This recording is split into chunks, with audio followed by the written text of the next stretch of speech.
Hello बच्चों, कैसे हो आप सब? बढ़िया एकदम।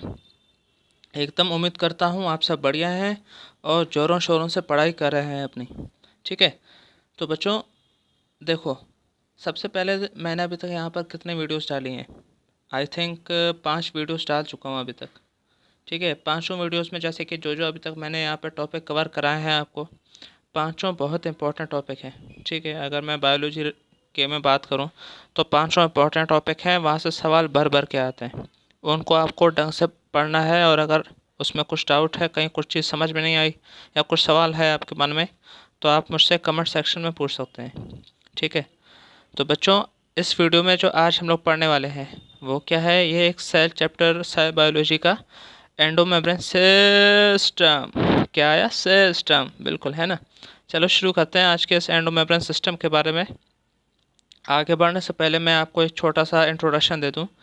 तो बच्चों, मेरा नाम है रोहन मेहता और अभी जो है मैं एमबीबीएस सेकंड ईयर में हूँ। ठीक है। ज़्यादा वेस्ट नहीं करते हैं टाइम, शुरू करते हैं हमारी इस जर्नी को। देखो, सबसे पहले यहाँ पर जो मैं आपको फिगर दिखा रहा हूँ, आखिरकार ये फिगर किस चीज़ का है? कौन सा सेल है ये? बताओ बताओ। बिल्कुल सही, ये है हमारा प्लांट सेल। कौन सा सेल? Plant cell. अब बच्चों, पता कैसे चला कि आखिरकार ये प्लांट सेल है कि एनिमल सेल है? यहाँ पर देखो, प्लांट सेल में हमारा पाया जाता है वैक्यूल। क्या पाया जाता है? वैक्यूल। देखो, ये पूरा पूरा जहाँ पर मैं मार्क कर रहा हूँ ना अभी, ये क्या है? ये है पूरा वैक्यूल। अब वैक्यूल जो है, सबसे पहली बात क्या होता है, कैसे, वो सब इस वीडियो में मैं आपको बता दूंगा। ठीक है। एक बार ओवरव्यू ले लो आप यहाँ पर कि आखिरकार क्या क्या है प्लांट सेल में। देखो, यहाँ पर आपको दिख रहा है रफ एंडोप्लाज्मिक रेटिकुलम है। ठीक है। लाइसोसोम दिख रहे हैं यहाँ पर, स्मूथ वाले भी दिख रहे हैं यहाँ। ठीक है। और साथ साथ में हमारे राइबोसोम है, माइटोकॉन्ड्रिया है। यहाँ पर एक बड़ा सा दिख रहा है गोला बीच में, ये क्या है? हमारा न्यूक्लियस है। ठीक है। यहाँ पर देखो ऐसे ऐसे पड़े हुए हैं एक दूसरे के ऊपर, ये क्या है? ये है गोल्जी एपरेटस। ये सब चीज़ें देखेंगे आखिरकार क्या होता है, इसका फंक्शन क्या होगा। ठीक है। अब देखो, ये एक दूसरा सेल है। इस दूसरे सेल में बताओ, ये सबसे पहली बात तो किस चीज़ का सेल है? प्लांट है कि एनिमल है? ऑब्वियस सी बात है सर, पहले वाला प्लांट था तो ये एनिमल होगा। ठीक है। ये है एनिमल सेल। अब पता कैसे चलेगा कि आखिरकार कौन कैसे है एनिमल सेल? क्या ऐसा देख लिया हम लोगों ने? तो देखो, यहाँ पर है एक चीज़ जिसे हम लोग क्या कहते हैं? सेंट्रियोल। क्या बोलते हैं? सेंट्रियोल। ये हमारा हेल्प करता है डीएनए के, जब डीएनए मतलब के वो करेगा क्या, डिवाइड करेगा। ठीक है। डीएनए का जब डिवीजन होता है, ये सब आपको मैं सेल साइकिल वाला जब चैप्टर पढ़ाऊंगा ना, तो उसमें डाल दूंगा ये सब चीज़। ठीक है। अब इसमें वही सब चीज़ें हैं, गोल्जी एपरेटस भी है, एससीआर है। ठीक है। स्मूथ एंडोप्लाज्मिक रेटिकुलम हो गया। बीच में जो मस्त सा दिख रहा है ना आपको, ये क्या है? न्यूक्लियस है। ठीक है। यहाँ पर देखो, रफ एंडोप्लाज्मिक रेटिकुलम है, माइटोकॉन्ड्रिया, सब कुछ है इसमें। अब आते हैं हमारे जो आज का मेन टॉपिक है, एंडो मेम्ब्रेन सिस्टम। होता क्या है ये? ठीक है, देखते हैं इस चीज़ को। अब देखो, सबसे पहली बात तो होता क्या है, सबसे पहले ये नाम आप जान करके रख लो कि कौन कौन से आते हैं एंडो मेम्ब्रेन में। सबसे पहले आता है एंडोप्लाज्मिक रेटिकुलम, जैसे हम लोग ईआर से डिनोट करते हैं। ठीक है। गोल्जी एपरेटस हो गया, लाइसोसोम हो गया और वैक्यूल हो गया। ये चार चीज़ें आती हैं एंडो मेम्ब्रेन सिस्टम के अंदर। अब क्या होता है ना सर, हम लोग इसे एंडो मेम्ब्रेन सिस्टम क्यों कह रहे हैं, आखिरकार है कैसा? हमेशा याद रखना, इनका जो है स्ट्रक्चर और फंक्शन सेम नहीं है। बहुत सारे कंफ्यूज रहते हैं कि क्या पता सर इनका जो फंक्शन है वो सेम है। नहीं, फंक्शन सबका अलग अलग है, दिखने में भी सब के सब जो है अलग अलग हैं, लेकिन जो इनका वर्क होता है ना, काम होता है ना, वो एक दूसरे से कोऑर्डिनेट करता है। मतलब कि पूरा इन चारों का जो काम होता है वो एक दूसरे के साथ एक कोऑर्डिनेशन में चलता रहता है। ठीक है। यहाँ पर देखो लिखा भी है कि membranes organelle is distinct in terms of its structure and function. मतलब क्या, ज़रूरी नहीं है इसका जो है काम वगैरह, फंक्शन और इसका जो दिखने की चीज़ है वो सेम हो, नहीं, अलग अलग है। लेकिन इनका जो पूरा पूरा काम होता है वो कैसे होता है? कोऑर्डिनेटेड वे में होता है। ठीक है। अब दूसरी चीज़ आती है कि सर हम लोगों ने इन चार ऑर्गेनेली को, ठीक है, इसमें डाल दिया, लेकिन हम लोगों ने माइटोकॉन्ड्रिया, क्लोरोप्लास्ट और पेरोक्सिसोम को इन सब में क्यों नहीं किया? बताओ बताओ। वो इसीलिए नहीं किया, क्यों? क्योंकि इन सब का जो काम होता है ना, वो एक दूसरे के साथ कोऑर्डिनेशन में नहीं रहता। ठीक है। तो इसीलिए हम लोग इसे एंडो मेम्ब्रेन सिस्टम के अंदर नहीं डालते। अब देखो, इसमें जो दूसरी चीज़ आती है, हम लोग सबसे पहले शुरू करते हैं पहले हमारे टॉपिक से, जो कि है एंडोप्लाज्मिक रेटिकुलम। ठीक है, देखते हैं कि आखिर क्या क्या होता है एंडोप्लाज्मिक रेटिकुलम। सबसे पहली बात तो हम लोगों ने क्या देखा ना, देखो जब भी हमारे सेल वगैरह की स्टडी आती है तो हम लोग किस चीज़ का यूज़ करते हैं वहाँ, इलेक्ट्रॉन माइक्रोस्कोप। ठीक है, इलेक्ट्रॉन माइक्रोस्कोप का जब हम लोग यूज़ करते हैं तो हमें उसमें क्या मिला, हमें उसमें ये मिला कि ऐसे जो है नेटवर्क से बने हुए हैं। नेटवर्क, एक सेकंड मैं आपको यहाँ पर एक बना के दिखाता हूँ। ऐसे ऐसे जो है नेटवर्क से बने हुए हैं एक दूसरे के ऊपर। ठीक है, नेटवर्क मतलब ऐसे ऐसे बने हुए हैं पूरे पूरे। ठीक है, हम लोग उसे क्या बोलते हैं, रेटिकुलम। नेटवर्क बोलो या तो रेटिकुलम बोलो, नाम में ही उसके। रेटिकुलम जो है जैसे कि दूसरी लैंग्वेज से लिया गया है, जिसका मतलब क्या होता है हमारा, नेटवर्क। अब देखो क्या होता है ना, अब यही जो हमारा एंडोप्लाज्मिक रेटिकुलम है, जो हमारा एंडोप्लाज्मिक रेटिकुलम है, वो उसी स्पेस को जो है दो चीज़ में डिवाइड करेगा। ठीक है, कंपार्टमेंट जो होगा ना एंडोप्लाज्मिक रेटिकुलम का, उसको वो दो चीज़ में डिवाइड करेगा। आपको एक बार इसका फिगर दिखा देता हूँ। देखो यहाँ पर कैसे कैसे ऐसे ऐसे ऐसे नेटवर्क जुड़े हुए हैं, पूरा पूरा नेटवर्क है ऐसे। ठीक है, रेटिकुलम बोलो नेटवर्क बोलो, दोनों एक ही चीज़ है। देख लिया कैसे जुड़े हुए हैं यहाँ पर। अब देखो इसी की थ्योरी के साथ इसको जो है कोऑर्डिनेट करके आप जो है समझते चलो, आपको समझ में आ जाएगा। अब इसमें क्या होता है, दो दो कंपार्टमेंट में इसको डिवाइड करेगा। एक तो होता है ल्यूमिनल, ठीक है, एक होता है एक्स्ट्रा ल्यूमिनल। अब देखो ल्यूमिनल मतलब कि क्या होगा, नाम से हमारा लग रहा है ये हमारे एंडोप्लाज्मिक रेटिकुलम के अंदर की तरफ होगा। ठीक है, मतलब कि ल्यूमन की तरफ होगा। अब दूसरी चीज़ आती है, वो आती है एक्स्ट्रा ल्यूमिनल, मतलब कि ल्यूमिनल के बाहर। ठीक है, कहाँ पर बाहर, साइटोप्लाज्म की तरफ। ठीक है, बाहर साइटोप्लाज्म बाहर की तरफ होता है ना, तो साइटोप्लाज्म की तरफ क्या होगा हमारा, दो एक्स्ट्रा ल्यूमिनल वाला होगा। ठीक है, दो कंपार्टमेंट में हुआ। एक तो एक बार फिर से देख लो इसको, एक तो हमारा हुआ ल्यूमिनल, ठीक है, एक हुआ एक्स्ट्रा ल्यूमिनल। जो हमारा ल्यूमिनल वाला था वो हमारा कहाँ था, अंदर ल्यूमन की तरफ। ठीक है, और जो हमारा एक्स्ट्रा ल्यूमिनल है वो हमारा कहाँ था, बाहर साइटोप्लाज्म की तरफ। इन चीज़ को जो है ध्यान से समझ करके रख लो। अब जो दूसरी चीज़ आती है एंडोप्लाज्मिक रेटिकुलम में, वो उसके आते हैं दो तरह के, देखो होते हैं। एंडोप्लाज्मिक रेटिकुलम को भी दो तरह से बांटा गया है।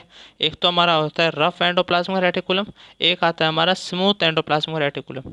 ठीक है, अब देखो यहाँ पर है इसके नाम है रफ। क्या है रफ, रफ मतलब कैसे, खुदड़ा हुआ होगा, है ना, खुदड़ा हुआ हो ऐसे। आप मतलब कि उसके ऊपर कुछ ऐसे पार्टिकल्स वगैरह होंगे। कौन क्या किस चीज़ के पार्टिकल होते हैं आखिरकार, क्यों हम लोग उसे रफ नाम दे रहे हैं, तो याद रखना रफ एंडोप्लाज्मिक रेटिकुलम के ऊपर हमारा होता है राइबोसोम। क्या होता है हमारा, बिल्कुल सही, राइबोसोम होता है।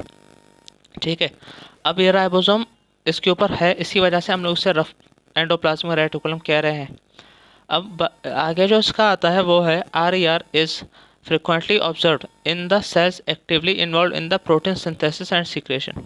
अब देखो जाहिर सी बात है ना, अगर किसी चीज़ के ऊपर राइबोसोम लगा हुआ है, ठीक है, राइबोसोम का मेन काम क्या होता है, बताओ बताओ।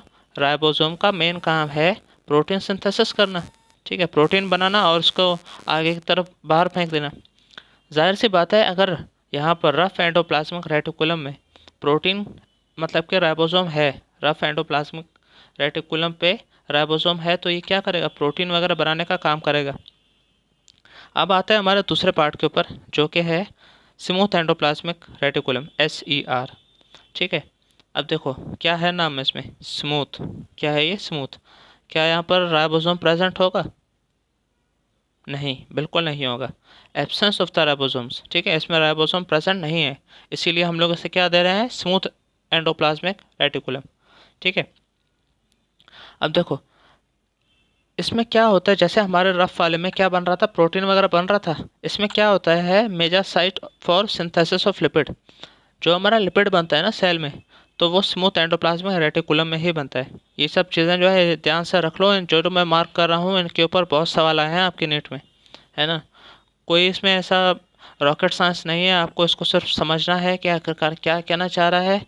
आपको इसके जो है वर्ड की जो टेक्निकलिटी है उसके ऊपर आपको आना है। ठीक है,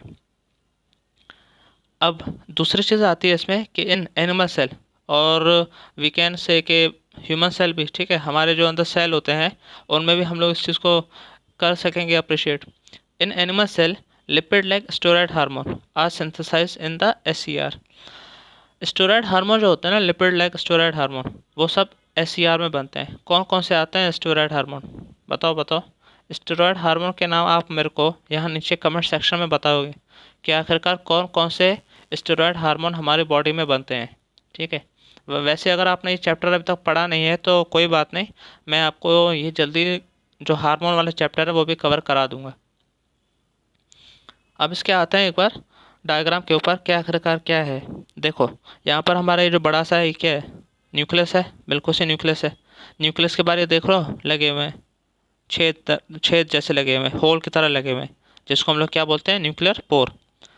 अब देखो हमारे दो तरह के थे एंडोप्लाज्मिक रेटिकुलम, एक तो था रफ, एक था स्मूथ।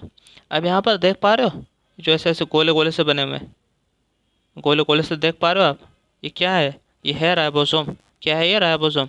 अब यहाँ पर राइबोसोम प्रेजेंट है तो हम लोग इसे क्या बोलेंगे, रफ एंडोप्लाज्मिक रेटिकुलम। अब यहाँ पर देखो है कहीं यहाँ पर राइबोसोम, नहीं है ना बिल्कुल से, तो ये हमारा हुआ स्मूथ एंडोप्लाज्मिक रेटिकुलम। ठीक है, जो अब आते हैं हम लोग अपने अगले सेल ऑर्गेनेली पे, जिसका नाम है गोल्जी एपरेटस।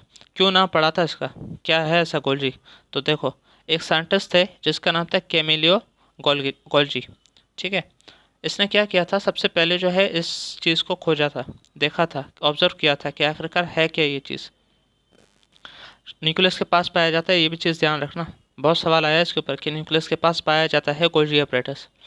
कैसे होता है, इसका जो शेप क्या है, कैसे दिखता है, ये देखो फ्लैट होता है पहली बात तो, है ना, फ्लैट है, डिस्क शेप है। ठीक है, डिस्क की तरह, डिस्क जैसे बनता है ना, डिस्क ऐसे ऐसे डिस्क हो गया। ठीक है, फ्लैट है, डिस्क शेप है, और इसमें क्या पाया जाता है, सिस्टर्न है। ठीक है, एक और हमारी चीज़ पाई जाती है क्रिस्टा, वो अलग चीज़ है। जो हमारा गोल्जी एपरेटस की अगर मैं बात करूँ ना, तो यहाँ पर हमारा पाया जाता है क्या, सिस्टर्न है। अब इसकी जो डायमीटर है वो बहुत इंपॉर्टेंट है, इसके ऊपर बहुत सवाल आए हुए हैं। 0.5 माइक्रोन टू 1 माइक्रोन। ठीक है, माइक्रोमीटर बोलो माइक्रोन बोलो एक ही चीज़ है। 0.5 माइक्रोन टू 1 माइक्रोन, ये ठीक है, ये इतना समझने की चीज़ है नहीं, ये फैक्ट है, दिमाग में लगा करके चिपका करके रख लो इनको। अब देखो इसकी एक बार फिगर दिखा देता हूँ मैं आपको, ये देखो ये होगा सिस्टर्न है, ये जो ऐसे ऐसे बने हुए ना, ये सिस्टर्न है। ठीक है, फ्लैट है, ऐसे ऐसे फ्लैट है। ठीक है, फ्लैट हो गया, डिस्क शेप है, ये देख लिया, इसकी फिगर देख लिया आप लोगों ने। अब इसमें जो दूसरी चीज़ आ रही है वो आ रही है गोल्जी सिस्टर्नाई और कॉन्सेंट्रेट की arrange near the nucleus with distant convex cis or the forming face and the concave trans or the maturing face. दो तरह के इसमें जो है आते हैं, जैसे देखो एक ये हो गया, एक ये हो गया। ठीक है, अब बताओ कौन सा इसमें कॉन्वेक्स वाला है और कौन सा इसमें कनकेव वाला है, बताओ। बिल्कुल सही, जो हमारा ये है ना, ये है हमारा कॉन्वेक्स। ठीक है, और ये हमारा कनकेव। ठीक है, अब जो हमारा कॉन्वेक्स वाला है हम लोग उसे क्या कहते हैं, सिस फेस। कौन सा फेस, सिस फेस। और फॉर्मिंग फेस, मतलब क्या, फॉर्मिंग फेस, नाम मेरा फॉर्मिंग, मतलब यहाँ पर कुछ ना कुछ बन रहा होगा। ठीक है, और जो हमारा कनकेव और ट्रांस फेस है वहाँ पर क्या, मैच्योरिंग फेस, मतलब कि वहाँ पर किसी चीज़ का मैच्योरेशन हो रहा होगा। ठीक है, अब आते हैं, देखो यहाँ पर एक और चीज़ आती है, the cis and the trans face of the organelle are entirely different but interconnected. जो दोनों ये वाले होते हैं ना, ये दोनों जो फेस होते हैं, ये दोनों एक दूसरे से बिल्कुल अलग हैं। ठीक है, बिल्कुल अलग हैं, लेकिन ये जो है एक दूसरे के साथ इंटरकनेक्टेड है।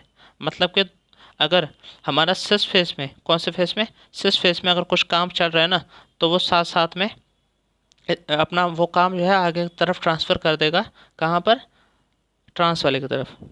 ठीक है, अब देखो क्या होता है, ये इसका फंक्शन क्या है मेन, सर आखिरकार हम लोगों ने इसे पढ़ लिया कि ऐसे होता है वैसे होता है, लेकिन इसका काम क्या है, इसका मेन काम है पैकेट करना। ठीक है, पैक करना किसी भी चीज़ को, जैसे कि मान लो कहीं से कुछ सामान आया इसके पास, पैक हुआ, और ये आगे जा करके बाहर भेज देगा डिलीवरी के लिए। ठीक है, बाहर से जब आप ऑनलाइन से सामान मंगाते हो, आप लोगों ने पता है ना क्या कैसा सिस्टम होता है, तो इसमें भी सब वही सिस्टम है। ठीक है, कैसे आया, सामान आया, सामान को पैक किया, आगे भेज दिया, सामान आया, सामान को पैक किया, आगे भेज दिया। अब सर पूछेंगे सर सामान क्या आ रहा है इसमें, तो देखो बच्चों, जो इसमें सामान आ रहा है ना वो है क्या, प्रोटीन। प्रोटीन आ रही है, प्रोटीन को पैक करेगा, आगे भेजेगा, फिर प्रोटीन आएगी, प्रोटीन को पैक करेगा, आगे भेजेगा। ठीक है, पूरा लास्ट में एक बार समझा दूंगा, एक बार समरी आपको बता दूंगा इसकी मैं। अब इसमें जो दूसरी दूसरी जो चीज़ आती है इसमें वो है material to be packet in the form of vesicle from the ER fuse with the cis face of the Golgi apparatus and move towards the maturing face. जाहिर सी बात है, सिस फेस क्या था, देखो यहाँ पर सिस फेस था फॉर्मिंग फेस, मतलब कि यहाँ पर कोई चीज़ बन रही है, पैक हो रही है, ठीक है। जो हमारा एंडोप्लाज्मिक रेटिकुलम से जो आ रहा था वेसिकल के फॉर्म में, ठीक है, अब यहाँ पर ये पैक हुआ, कहाँ पैक हुआ, सिस फेस में पैक हुआ, कहाँ जाएगा, ये मैच्योरिंग फेस में जाएगा, जैसे हम लोग क्या कहते थे, ट्रांसफेस कहते थे। अब इसमें जो जो दूसरी चीज़ आती है, जो हमारा गोल्जी apparatus होता है ना, वो हमारा इंपॉर्टेंट साइट होती है formation of glycoprotein and glycolipid. जो हमारे ग्लाइकोप्रोटीन और ग्लाइकोलिपिड आ रहे हैं ना, मेन इनका फॉर्मेशन साइट अगर मैं बोलूँ तो वो है हमारा गोल्जी apparatus। देखो ग्लाइकोप्रोटीन के नाम में क्या है, ग्लाइको प्लस प्रोटीन, मतलब कि ग्लूकोज भी है और इसमें प्रोटीन भी है, साथ साथ में ग्लाइकोलिपिड, इसमें क्या है, ग्लूकोज और लिपिड आ रहा है, पैक करने का काम हुआ ना, तो बस फिर गोल्जी apparatus में वही सब काम है ना। अब जो दूसरा ऑर्गेनेली आता है, बहुत छुटकू सा ऑर्गेनेली है, ये बहुत छोटा सा ऑर्गेनेली है, ठीक है छोटा, लेकिन इसके काम बहुत तगड़े हैं। छोटा पैकेट बड़ा धमाका, है ना। अब देखो इसमें होता क्या है, सबसे पहली बात तो ये जो है मेम्ब्रेन बाउंड होते हैं। जितने भी हमारे एंडो मेम्ब्रेन सिस्टम वाले आते हैं ना, ये बात आपको मैं पहले बताना भूल गया था, सॉरी। जितने भी हमारे एंडो मेम्ब्रेन सिस्टम के अंदर ऑर्गेनेली आते हैं वो क्या होते हैं, हमारे मेम्ब्रेन बाउंड होते हैं, ठीक है। अब ये क्या करेगा, मेम्ब्रेन बाउंड होता है, ठीक है, इतना मान लिया। अब इसमें एक और चीज़ आती है, ये जो हमारे लाइसोसोम होते हैं ना, इसमें हमारे क्या आता है, हाइड्रोलिटिक एंजाइम आते हैं।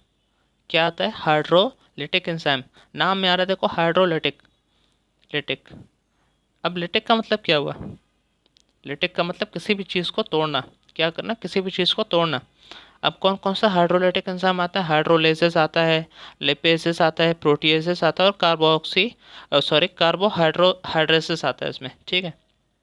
अब देखो लिपेजेस क्या करेगा, बताओ, लिपिड को तोड़ेगा, बिल्कुल से मैं यहाँ पर लिख दे रहा हूँ, यहाँ पे लिपिड को क्या करेगा, तोड़ेगा।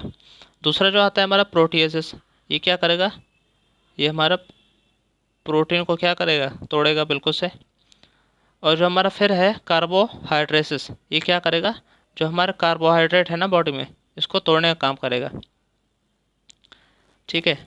अब कैसे तोड़ेगा सर, आखिर का कुछ तो इसका मतलब कि पीएच वगैरह होगा, बिल्कुल सही। ये कौन से पीएच पे तोड़ता है, एसिडिक पीएच पे तोड़ता है, ठीक है, मतलब कि <7 मान के चलो, एसिडिक पीएच पे तोड़ेगा ये।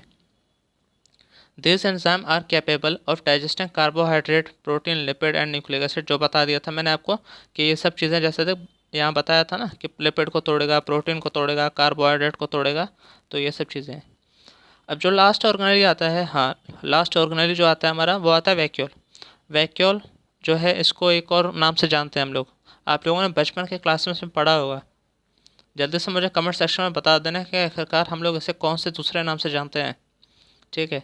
अब देखो ये भी मेम्ब्रेन बाउंड है, ऑब्वियस सी बात है सर, एंडो मेम्ब्रेन में पढ़ रहे हैं तो मेम्ब्रेन बाउंड होगा ही। अब इसमें क्या क्या पाया जाता है, इसमें जो है पानी होता है, वाटर, ठीक है, सैप, वाटर सैप हो गया, एक्सक्रीटरी प्रोडक्ट हो गए, एक्सक्रीटरी प्रोडक्ट आया, मतलब क्या हुआ ये, बिल्कुल सही सर, ये तो हमारा डस्टबिन है, इसे हम लोग क्या बोलते हैं, याद रखना, ऐसे मतलब किताबों में नहीं लिखा है, इतना मैं आपको बता दूं, जितने भी एक्सक्रीटरी प्रोडक्ट होते हैं ना, वो इसमें पाए जाते हैं, तो इसलिए हम लोग इसे क्या कहते हैं, dustbin. And other material not useful for the cell, cell के लिए जो भी काम का नहीं हुआ ना, सीधा उसको वैक्यूल में भेज दे भाई, ठीक है, सीधा उसको कहाँ भेज दो, वैक्यूल में भेज दो। Bound by a single membrane called tonoplast. अब क्या होता है ना, जो हमारा वैक्यूल है, वैक्यूल के बाहर एक मेम्ब्रेन होती है, जैसे हम लोग क्या बोलते हैं, टोनोप्लास्ट, ठीक है, टोनोप्लास्ट, ये याद रखना, टोनोप्लास्ट बहुत इंपॉर्टेंट है। In plant cell the vacuole can occupy up to 90% of the volume of the cell. मैंने दिखाया था ना आपको फिगर में, अब एक और फिगर दिखाता हूँ, छोटी सी बढ़िया सी फिगर लेकर आऊँ मैं आपके लिए। ध्यान रखना, जो प्लांट सेल में जो है ना, मैक्सिमम टू मैक्सिमम 90% तक जो स्पेस होता है, वो वैक्यूल क्या करता है, अपना घेर के रखेगा। In plant cell the tonoplast facilitate the transport of a number of ions and other material against the concentration gradient into the vacuole. क्या करता है हमारा प्लांट सेल में जो है ना, जो टोनोप्लास्ट, देखो टोनोप्लास्ट का मेन काम क्या है, टोनोप्लास्ट का मेन काम ये है कि वो हमारा मेम्ब्रेन है, ये पहली बात है ना, वैक्यूल के बाहर की मेम्ब्रेन है, ये क्या करेगा, बहुत सारे जैसे कि आयंस हो गए या तो और बाकी सारी चीज़ें हो गई, उनको क्या करेगा, उनको अगेंस्ट द ग्रेडियंट मतलब कि लो टू हाई में लेकर के जाएगा। कहाँ पर, वैक्यूल के अंदर। ऑब्वियस सी बात है ना, लो टू हाई लेकर जाएगा। सर क्यों लो टू हाई लेकर जाएगा? देखो, जो वैक्यूल है वो पहली बात क्या है, डस्टबिन है। तो कचरा बाहर ज़्यादा होता है और डस्टबिन के अंदर ज़्यादा होता है? ऑब्वियस सी बात है, डस्टबिन के अंदर ज़्यादा होता है। तो हम लोग जब एक ऐसे पैकेट खाते हैं, जूस पी लिया हम लोगों ने, तो हम लोग उस रैपर को कहाँ डालते हैं, डस्टबिन में डालते हैं जहाँ जो पहले से भरा हुआ है ना। Hence their concentration is significantly higher in the vacuole than in the cytoplasm। Obvious सी बात है ना, कचरा जहाँ अगर तुम डस्टबिन में फेंकोगे तो उसकी कॉन्सेंट्रेशन कचरे की डस्टबिन में ज़्यादा होगी। ठीक है, फिर इसमें जो लास्ट पॉइंट आता है वो ये आता है कि अमीबा इन अमीबा वे। ठीक है, अमीबा में क्या होता है ना, एक कॉन्ट्रैक्टाइल वैक्यूल होता है। कॉन्ट्रैक्टाइल वैक्यूल, वैक्यूल सुना है नाम इसका, है ना। क्या करता था ये काम, ऑस्मो रेगुलेशन और एक्सक्रेशन का काम आता था। ऑस्मो रेगुलेशन का मतलब कि जो आयंस हो गए, वाटर हो गए, इन सब का जो है लो to high, high to low वगैरह लेकर जाना। ठीक है, मतलब कि बाहर से के जो वाटर की परमेबिलिटी है ना, उसके साथ एक जो है मेंटेन करना ताकि फ्लो एक बना रहे, और एक्सक्रेशन के काम आता है अमीबा में। और ऐसे बहुत सारे सेल होते हैं, जैसे कि प्रोटिस्टा हो गया ना, उसमें एक फूड वैक्यूल होते हैं। क्या होता है, फूड वैक्यूल होते हैं, जिसका मेन काम होता है इंगल्फ करना। मैं आपको एक बार एक फिगर से बना के दिखा देता हूँ, जैसे कि ये ऐसे हो गया। ठीक है, थोड़ा सा ऐसे समझ लो आप, जैसे ये बना दिया, ये यहाँ पर इसका बाहर खाना बना हुआ है। ये जो मैं बनाया हूँ ना, ये क्या है हमारा, ये हमारा है फूड वैक्यूल। ठीक है, फूड तो ये है वैसे देखा जाए तो, फूड ये है। ये क्या करेगा, धीरे धीरे धीरे ऐसे पूरी वैक्यूल बना करके इसको अपने अंदर ले लेगा। कहाँ ले लेगा, अंदर ले लेगा। थोड़ा सा एक ऐसे रफ डायग्राम बनाया है आपको समझाने के लिए क्या कैसे होता है। ठीक है, इतना समझ में आ गया आपको, बिल्कुल से। ठीक है, आते हैं अभी आगे, जल्दी से समझो इसको। देखो यहाँ पर क्या है, ये मेन जो बड़ा सा ऐसे दिख रहा है, यही हमारा क्या सेंट्रल वैक्यूल है। यही दिखाना चाह रहा था मैं आपको। इसमें देखो गोल्जी वेसिकल्स भी हैं, ठीक है, राइबोसोम भी है यहाँ पर, स्मूथ एंडोप्लाज्मिक रेटिकुलम भी है। ठीक है, न्यूक्लियस देखो यहाँ पर, ये बड़ा सा न्यूक्लियस भी है यहाँ पर, रफ एंडोप्लाज्मिक रेटिकुलम भी बने हुए हैं यहाँ पर। ये सब चीज़ें हैं। ठीक है, ध्यान से देख लो इसको एक बार, बहुत इंपॉर्टेंट डायग्राम है ये। देख लिया तो ठीक है, हम लोग एंड करते हैं अपने सेशन को। इतना ही था हमारा आज के लिए। उम्मीद करता हूँ कि आपको ये सब समझ में आ गया होगा। अगर आपको फिर भी कोई डाउट है, दिक्कत है, परेशानी है, तो कमेंट सेक्शन में मुझसे पूछ सकते हैं। ठीक है, तब तक के लिए मिलते हैं अगली वीडियो में। Tata bye.